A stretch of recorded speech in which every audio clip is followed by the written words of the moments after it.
车内静默下来，过了一开始的震惊和惊喜，一种不真实感爬上来，魏婴突然就有些害怕。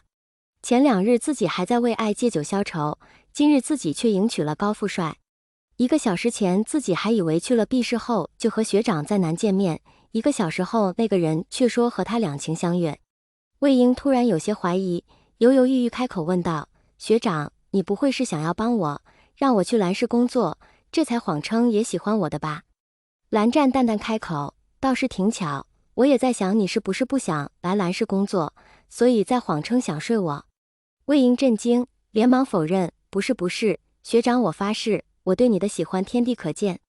蓝湛眼底聚了一潭柔和的神色，魏婴，我信你，你也信我如何？魏婴低下头，我尽量。蓝湛叹了口气，稍稍犹豫开口道，那日我的皮夹是故意落在床上的。魏婴没反应过来，啊？为什么？因为我想和你一起去吃早餐。魏婴闻言震惊，一时说不出话来。蓝湛问道，这样，你相信了吗？学长，你没骗我吧？魏婴实在不敢想象自家学长会用这种小手段。蓝湛，魏婴诚实道，我其实也不是不相信学长，就是被馅饼砸了头，还要反应一下。蓝湛叹了口气，罢了，日后再慢慢让你相信便是。车里又沉默下来，魏婴绞着手指还有些局促，不一会儿却是靠着座椅睡了过去。到红灯口时，蓝湛看了看睡着的小学弟，脱下外套盖在他身上，心里被暖意填得满满的。他本以为把小学弟收入囊中还要用不少手段，花不少时间，岂料上苍厚爱，魏婴自己就走到了身边。我感恩缘分之妙，定当真挚爱之。车停下时，魏婴正好醒来，从位于郊区的机场到市中心，天已经黑透了。魏婴揉揉眼睛，学长，这是哪里？我家。魏婴一下子从睡梦余韵中惊醒，你家？探头往窗子外一看，却是一处车库，看不出具体在哪。蓝湛再次重复道，对，我家。魏婴咽了咽唾液，这是学长的哪个家？我一个人住的地方，不是蓝家的大宅。哦。魏婴跟着蓝湛进了他独居的独栋小别墅，越走步子越小。关上门，蓝湛终于忍不住问道，你怎么了？魏婴再次咽了咽口水，学长，那个什么？那个，你家里有没有那个？哪个？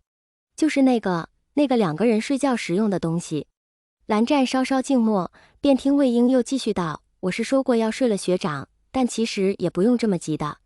蓝湛，我带你来住处，只是打算做饭给你吃。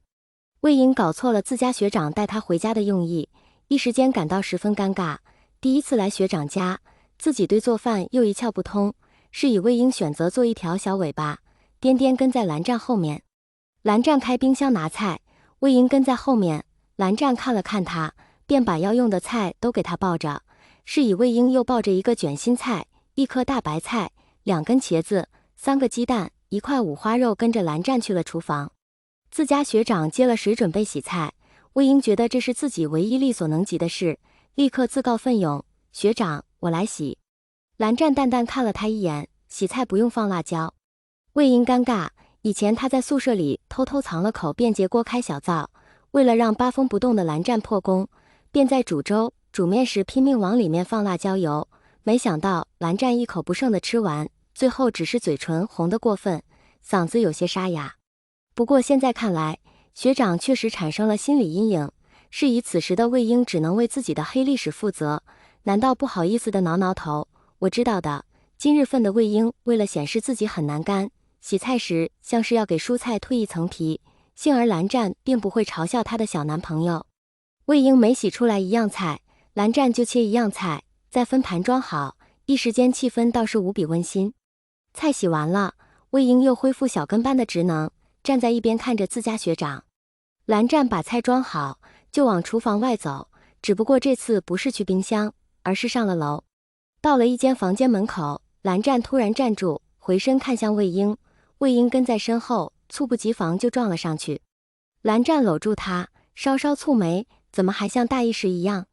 魏婴在蓝湛怀里没舍得起来，只摸了摸鼻子，这怎么能怪我？谁知道学长你走路为什么突然停下来嘛？他大一的时候经常往床头撞，蓝湛估计说的是这事了。蓝湛挑挑眉，他方才本来打算去卧室换套衣服，方便做饭，有人跟上来自然是要拦一拦的，不过现在想到也没这个必要。是以蓝湛不再多说，抬了抬手示意魏婴跟进去。再是以，魏婴就进了蓝湛的卧室，就看到了自家学长的完美身材，然后就开始怀疑自己这小身板到底能不能压住学长，浑然忘了他和蓝湛的身高其实差别不大。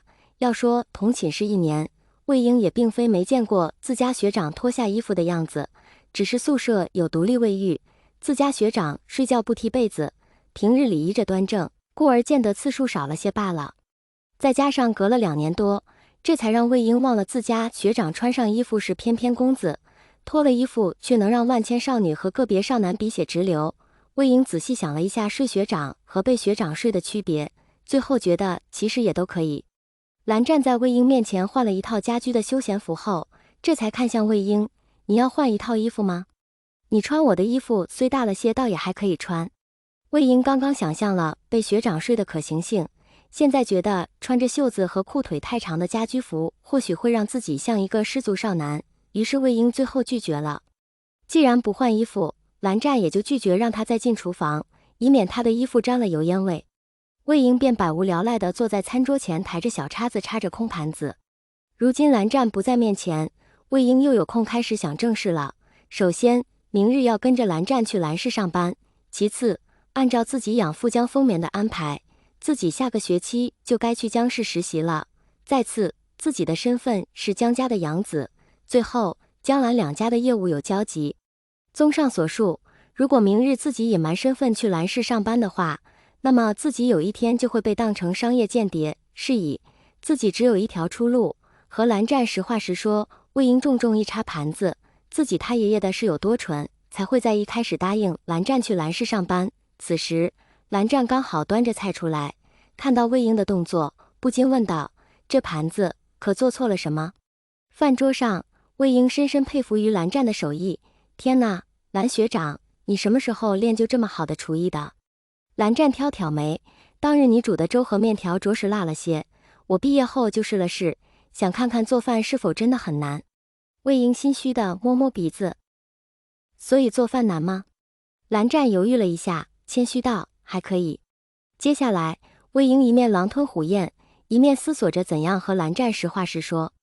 蓝湛见魏婴吃得如此急，不禁想到魏婴这2年是不是遭遇了困境，连饭都吃不好，稍稍思索问道：“平时送外卖辛苦吗？”